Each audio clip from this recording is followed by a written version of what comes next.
تو لوگوں کے غصوں کے پارے جلدی چڑھ جاتے ہیں۔ اس میں خاص طور پر روکا گیا کہ یہ ہے کہ اس میں امن ہو اور سکون ہو۔ اور آج بھی واقعہ یہ ہے کہ دنیا میں معجزات میں سے ہے یہ، اتنی بڑی تعداد میں لوگوں کا جمع ہونا، اور وہاں امن رہتا ہے، وہاں وہ جنگ و جدال اور جھگڑا اور فساد وغیرہ قطع نظر نہیں آتا۔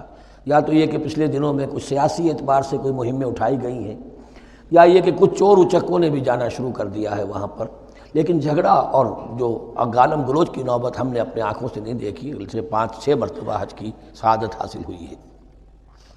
فلا رفث ولا فسوق ولا جدال فی الحج وما تفعلوا من خیر یعلمہ اللہ، اور جو خیر بھی تم اس کے دوران کرو گے اللہ کے وہ علم میں ہوگا۔